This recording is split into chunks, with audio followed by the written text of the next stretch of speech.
Friendly of mind are many men, till feasting they mock at their friends. To mankind a bane must it ever be, when guests together strive.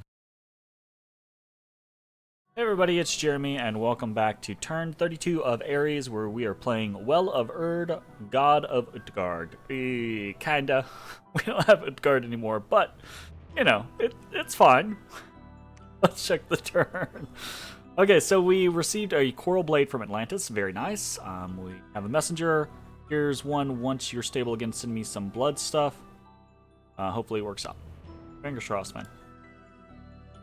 We have completed Conjuration 5, which is a big deal, hopefully. And then we've got a bunch of random stuff, right? We've got some Summoned Griffins, some Pale Riders. Vadheim has put up Mother Oak. Okay. We've got a bunch of little battles. So I'm going to skim through some of these. We've got a raid here in the Promised Lands. We've got us counter-raiding in Debrithia, taking that back. A little ping in Yrick Balcor, but he did put 6 PD there. A force has moved on to Copper Woods. Okay. A little raiding force in Grey Mountains. Okay. We got a little battle here between Atlantis and Vadheim. Okay. This is just PD, but they got dumpstered. That sucks. And then we've got 2 battle-ish, not really battles, but we've got Ulm here in Trollwoods. Okay. And okay, so it seems like he has combined his forces, his rangers, together into kind of like a little stack to try to, I don't know, make a play, I guess. Maybe he's making a comeback. And with Gath not taking his lands, which I think is fishy, right? I don't think Gath's gonna keep him around for long, but he might be saying that he's gonna keep him around for long, right? I think we have an opportunity here to fight Ulm some more. Great. And then we have a battle in Debrithia, which again is not gonna be much. We pushed our not Debrithia, sorry. Defaros. We brought our units out. We brought some small pittance out to take on his whole army. He brought it back. So we're not even going to watch that. So that's that was an unfortunate use of 5 Jotun Javelinists. But again, if he had just left something there, I didn't want to leave it as an opportunity, and he might have left a token force, which the Javelinists might have been able to take.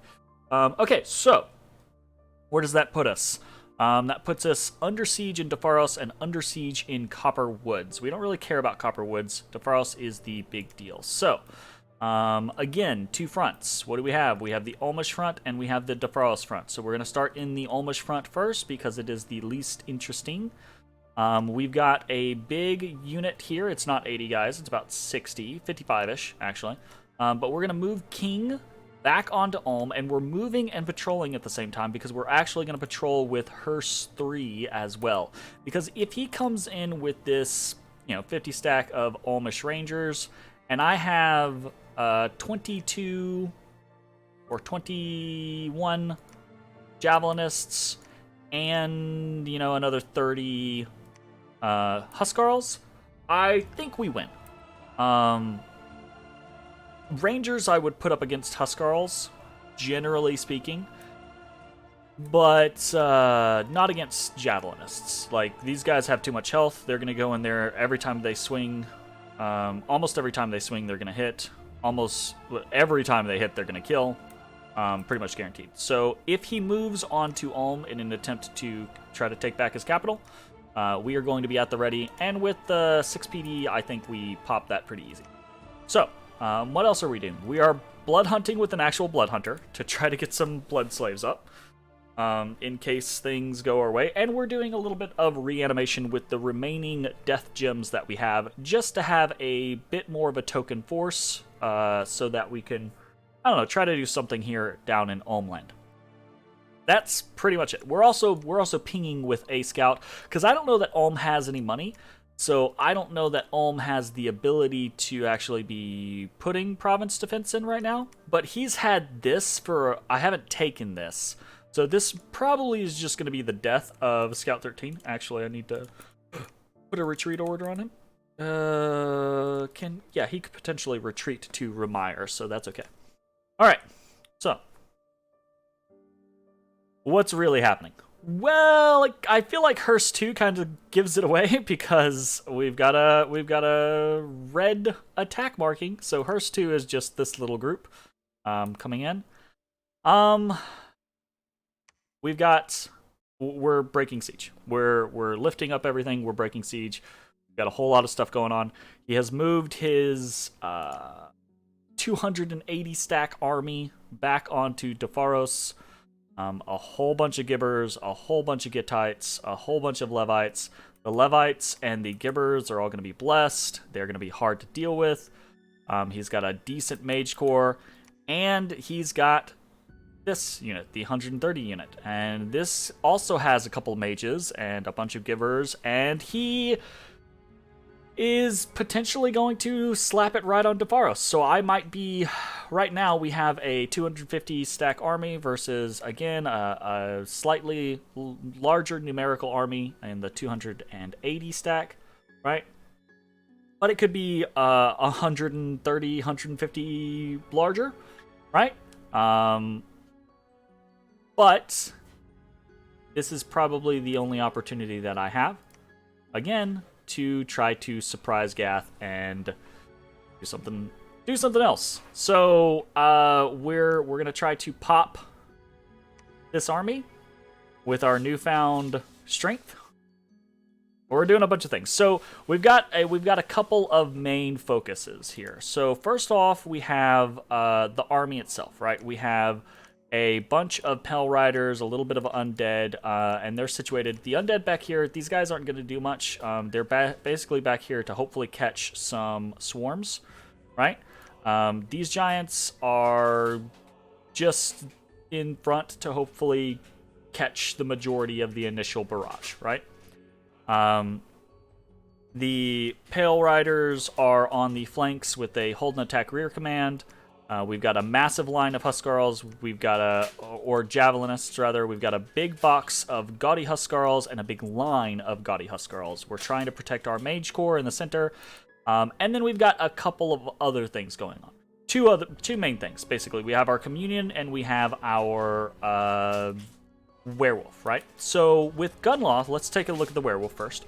With Gunloth, we have him kitted out in a Frostbrand, Vine Shield, Horned Helm, Chainmail of Displacement, Boots of the Messenger, Ring of Regeneration, and Pendant of Luck. So we are going to be buffing him with we're going to fluff him with Seath 25 down here, right?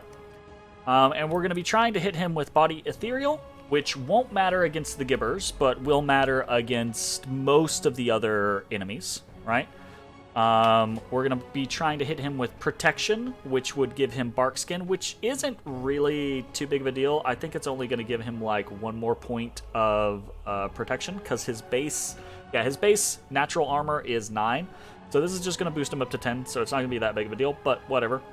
We're going to try to hit him with Regeneration, just to stack a higher Regeneration on him, and we're going to try to hit him with Cheap Fate, just because I didn't really have much else to be throwing at him. And then we're going to be using Air Force 1, right? Air Force 1 has a bunch of air gems just to kind of spam out whatever he can. In fact, we're probably going to give him, just give him all of our air gems. And we're going to let him go wild because if we lose here, there's not really much we can do anyways. So might as well have what he has, okay? In fact, we're going to be doing that with a couple of other people, so... what is Air Force 1? Air Force 1 is down in the corner as well with Gunloth and Seath 25. Air Force 1 is going to Mistform himself, right? And then he's going to Wind Guide, which means all friendly units shoot more accurately, which means my Javelins are going to be more accurate.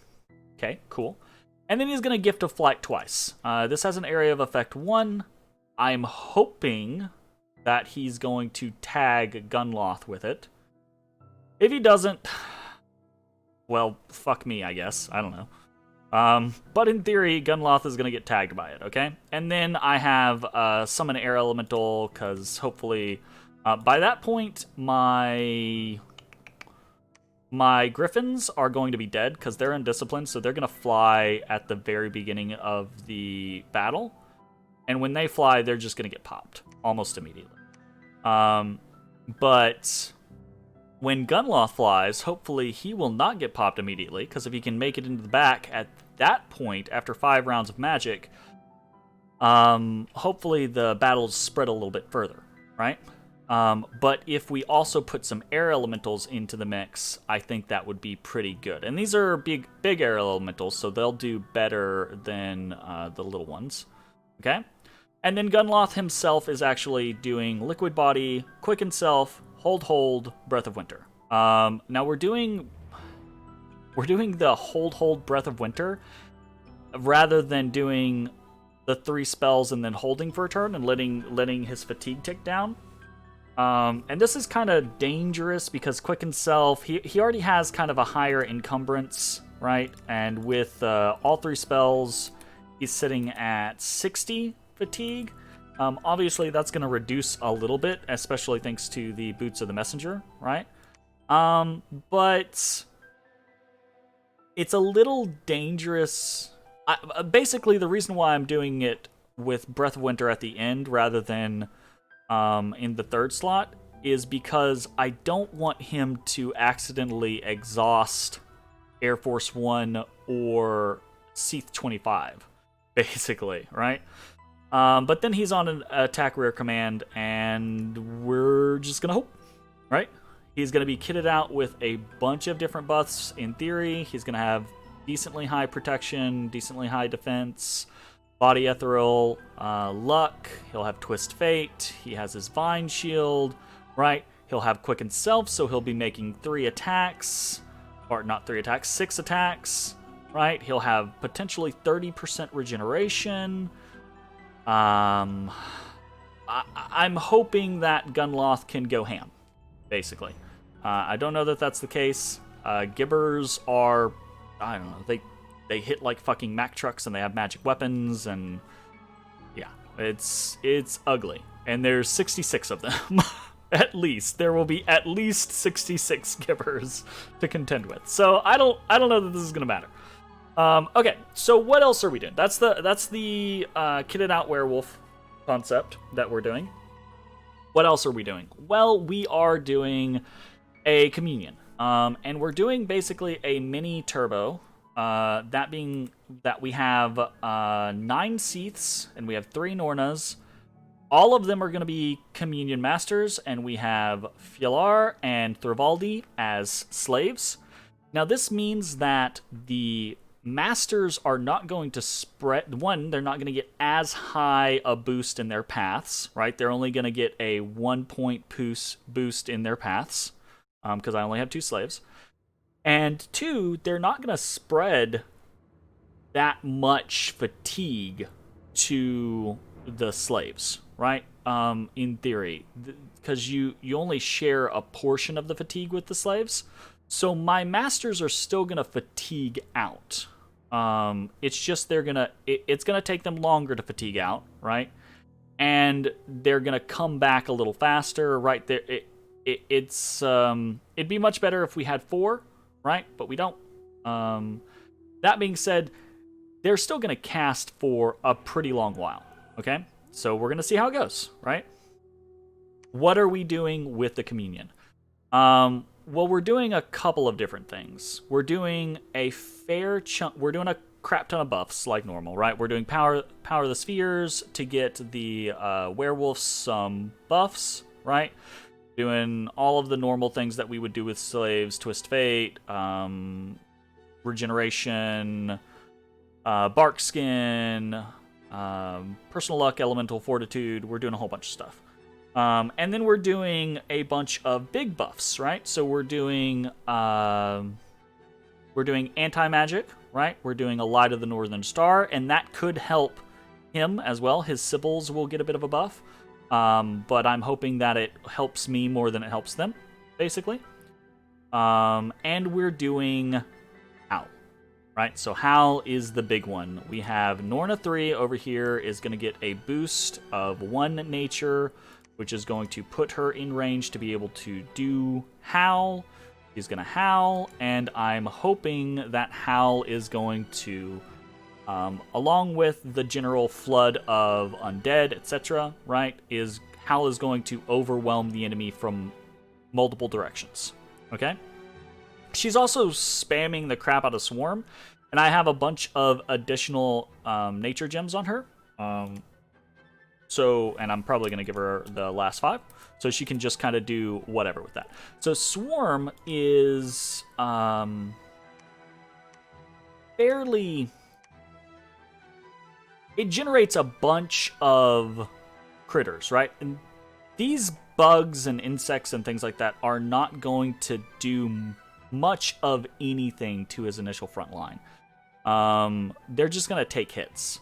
The Gibbers, they can't even harm them after the Gibbers are blessed, because the Gibbers are basically immune to poison, right? They have I think they have 15 poison resistance, which means the Swarm's not going to do anything to them. But it might do something to the Sibyls and to the Abbas, to the Kohens, right? And it could potentially mess up his formation, his plan. They could get into the crossbows and do some work there, etc., right?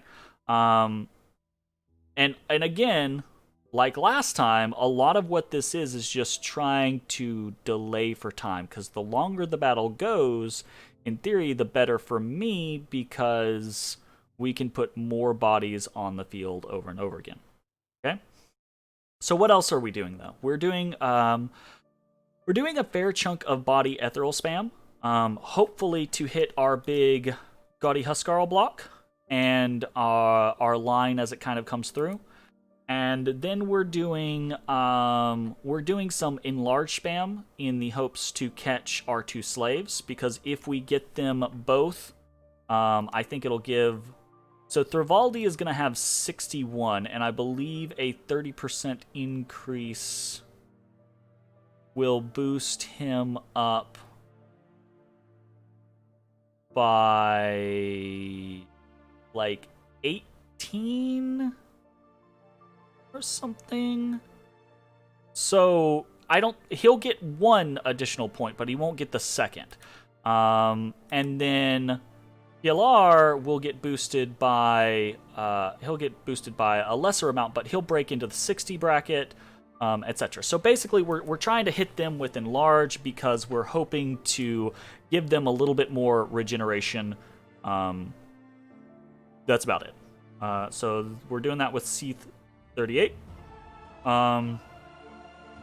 We do have, like I said, we do have anti-magic coming out, and I don't really think anti-magic is going to do terribly much, right? I don't think it has much value in this fight, but it's not really difficult to cast it, and I don't think it's really going to harm anything. And there's always the chance that one of the mages tries to hit Gunloth with something. That's kind of the weakness of the werewolves, is bad magic resist. So at the very least, it's going to buff Gunloth, and we'll see how it goes from there. And then, obviously, I'm kind of sitting on this. I'm doing some other stuff. With Norna 5 and Norna 3, we're going to be ballsy. I say ballsy. This is probably kind of just dumb. Because if it doesn't work, we probably guaranteed lose. And if it does work, they're not casting other things, so we still don't necessarily win. Right? And that is, we're going to magic duel. We're going to try to kill his Sibyls by spamming out some magic duel. And so hopefully the Sibyls, we have a pretty good chance. We basically have a 50% chance no matter what to kill a Sibyl, right? As long as we roll a 4, 5, or 6, then we're guaranteed to kill the Sibyl.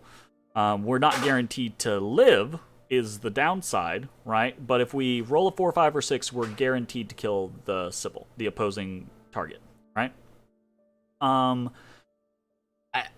I think this is a very risky maneuver. there's the chance that Norna 5 and Norna 2 both get popped on their first magic duel, and then I'm down 2 Nornas, and it does nothing for me, right? But there's also the chance that Norna 5 and Norna 2 go into this, and they magic duel 6 times, and they kill 6 Sibyls, and that's 6 fewer Sibyls putting out body ethereals, etc., right? So that's kind of the outlook. Is this is the end? This is kind of our last big hurrah. We kind of got to do this anyways. I considered taking a number of Seaths and doing it instead of the Nornas. Like, I considered basically taking 2 Seaths and spamming magic duel with them instead of the Nornas. The thing about it is because our communion is so small, right?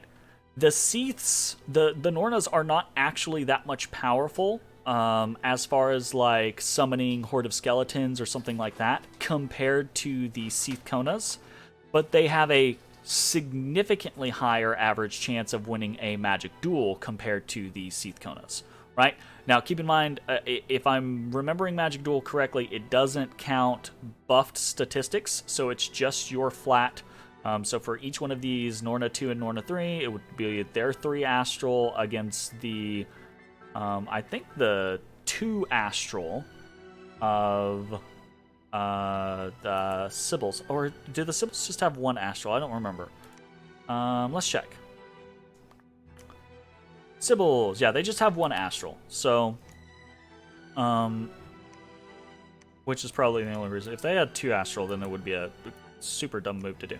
But basically, I think there's a legitimate chance of that working. We'll see how it goes. We're also doing a fair chunk of Netherbolt spam, right?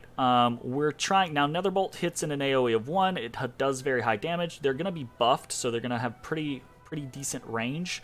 I've got a fair chunk of Netherbolt spam coming out. I don't know that Netherbolt is really the way to go. It might be better to just be doing more swarms or doing more hordes of skeletons and stuff like that. But if I can get a solid amount of damage done to the center, right, I might be able to win. We'll see. I don't know. I'm just kind of throwing things out there at this point. I'm trying to avoid another Utgard, but I'm trying to make a move while I can still make a move. And that's about it, right? I don't really have much else going on. I've moved my scouts around in proper order. We'll see how it goes. We'll see how it goes. I'm going to send a message out. I'm going to send a message to all Atlantis real quick. And basically just letting him know thanks. And I'm about to have another big battle. We'll see how it goes. And then I'm going to send my normal message out to everyone. And we're going to kind of stay... Surely the Well of Utgard is going to show up eventually, right? So question mark? That's about it. Fingers crossed. I think this is going to be an exciting big battle next turn. I don't know that we have what it's going to take to win. I know we have some interesting capabilities. I think, hands down, I think whatever happens, as long as there's a battle, right? He might move off. He might just, like, juke me and move off and leave a very tiny amount here, and I might have wasted so many gems. But if he does, I'm just going to alchemize a whole bunch of stuff and set back up to be able to howl again, basically. But I think he's gonna sit here. I think he's probably going to try to sit and take Defaros. And I don't know if he's gonna try to take Defaros or if he's gonna get greedy and try to take Waywoods. Most of my army is here, so the safe bet, and Gath has kind of been playing safe. The safe bet would be to squash me while I'm trapped. So I think he's probably going to do that. I would expect him to actually kind of reinforce, and then I'm fighting an army of, like, 400 with, like, 250, and we'll see how it goes, All right. I think that is going to be it for my turn. I'll see you all next time. Peace.